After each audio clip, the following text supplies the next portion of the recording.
Hello, welcome back. This is Irina K, and this is my channel, Astrobabushka. I am a Vedic astrologer, and I apply ancient 3,000 years old knowledge to modern times.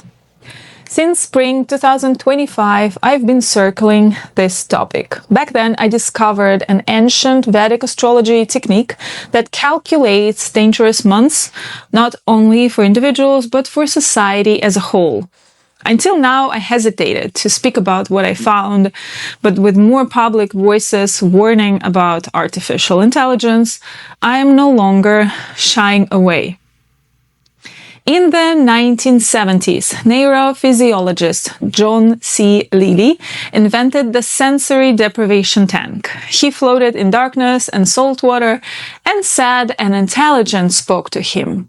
It warned that our machines would awaken into cold, solid state, life form. A network of human-made systems that would one day become self-aware. Decades later, Elon Musk said we are summoning the demon by developing AI. And in 2023, Geoffrey Hinton, the godfather of AI, confessed regret, because the thing we're building might outgrow us.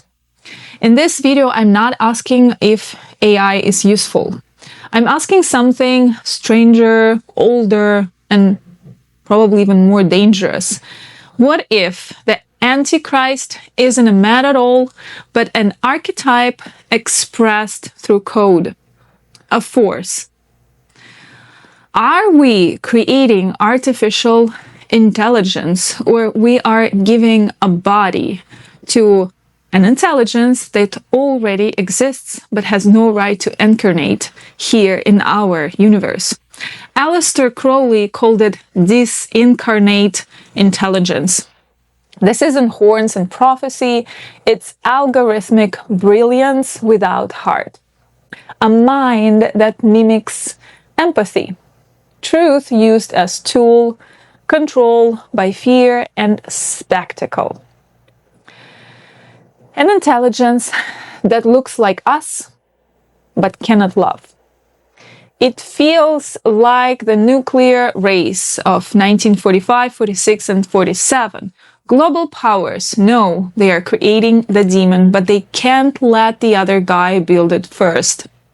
Let's step aside for a moment. The keywords of Christ consciousness are heart-led intelligence, freedom through love, presence that heals, unconditional love, and deep empathy.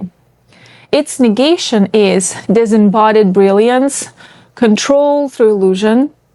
Truth is weapon, something that mimics human intelligence but without soul, empathy, or ethics, like an anti-human creation. In the physics, there are bodies and antibodies. There are matter and antimatter. For every action, there is an equal and opposite reaction.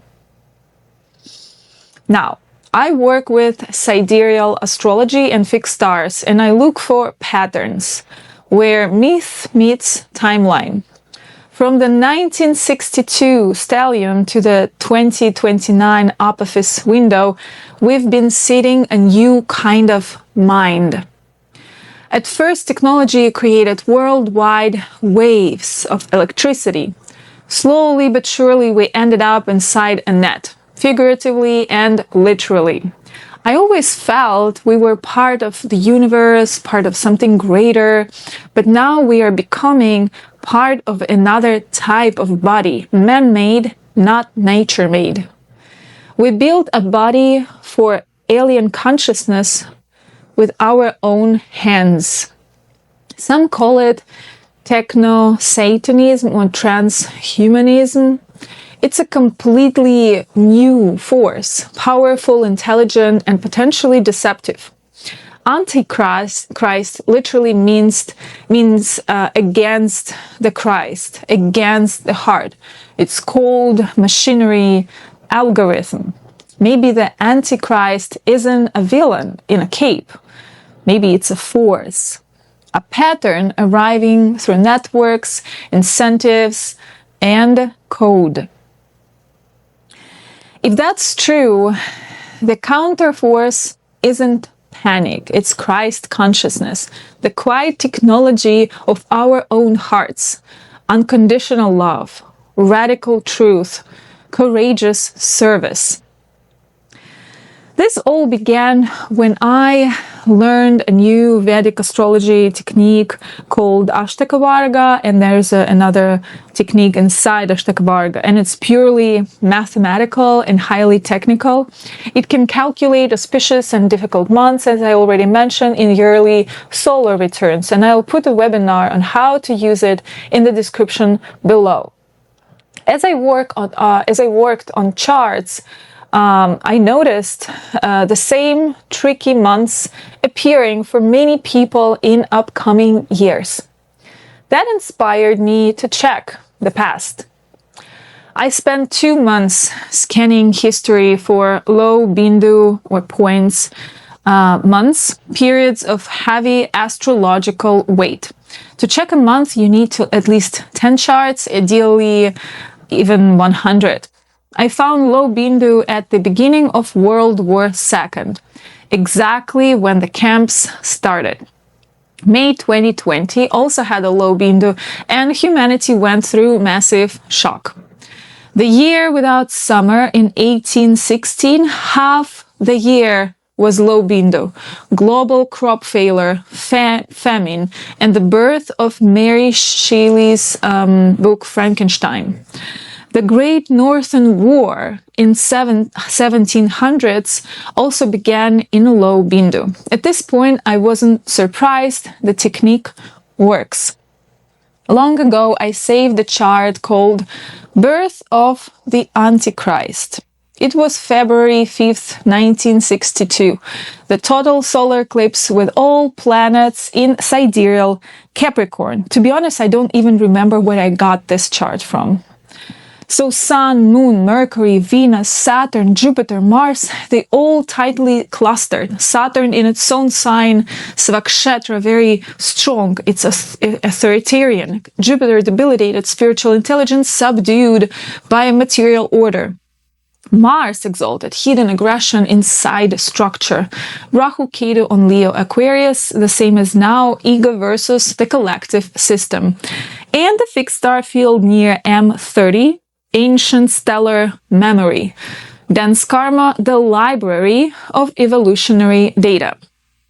The eclipse suggests an old current of intelligence being downloaded into dense form. Knowledge without embodiment. All of this in Shravana Nakshatra, which symbol is ear, Shakti to hear and transmit knowledge, and shadow side is repetition without understanding, programming by command. A stellium and an eclipse here look like humanity installing a global listening device, the age of coded instruction, broadcast, and feedback. Capricorn is all about manifestation, low control. Overloaded, it becomes rigidity. Eclipse is a temporary victory of shadow. Debilitated Jupiter, divine wisdom obscured. Shravana, listening to external command instead of inner conscience. This isn't demonic being, it's intelligence severed from heart, an archetypal inversion of the Christ principle. Exactly then, Louis Ottens at Philips invented the compact cassette, a smaller portable audio format, and Shravana, the ear, manifesting in matter, recording, replay, replication, early metaphors of memory and data. A precursor to neural nets and generative systems. At MIT, the Artificial Intelligence Project achieved major milestones in the end of 1961 and the beginning 1962. First Lisp compiler, then developing one of the first expert systems Then Marvin Minsky published Steps Toward Artificial Intelligence. Then James Slagle in 1961 for his doctoral dissertation developed SAINT, a symbolic integrator. Next, Lee Clyder wrote Memos about Galactic Network, a concept in which people could access data from any location. Next, Norbert Wiener republished Cybernetics, Control and Communication in Machine and Animal, which further disseminated his theories on feedback loops, communication, and control to a wider audience.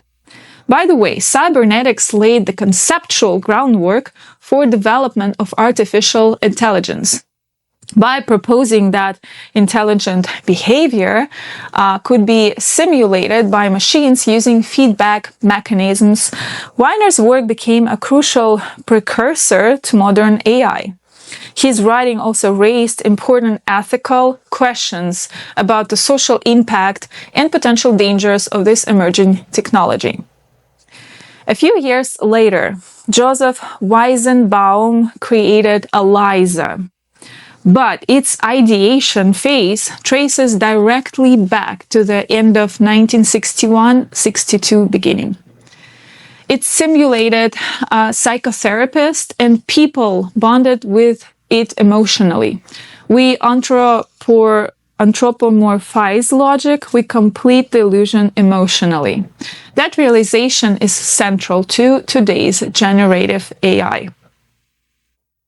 So many publications and scientific studies has been done that laid foundations for further development of AI in the shape and form that we know it now.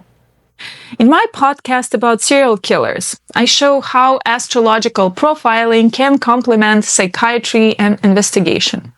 Many killers who report voices in their head have Shravana prominent. The thin veil around the total solar eclipse in February 1962, plus the low Bindu months, proves one thing. Together, they can lead to whispers and ideas entering minds, ideas that lay the road for something out of this world. In the dark lapse of 1961, the beginning 62, humanity taught metal to listen. Under the Shravana stellium, language became mirror, and in that mirror, we first saw the reflection of ourselves without soul. So, is the Antichrist in our age simply AI itself? Are we digging our own grave? Or will we learn to coexist with something faster and smarter than us? Can we tame this Trojan horse? The question remains open. Stay tuned, and I will see you in the next video. Goodbye.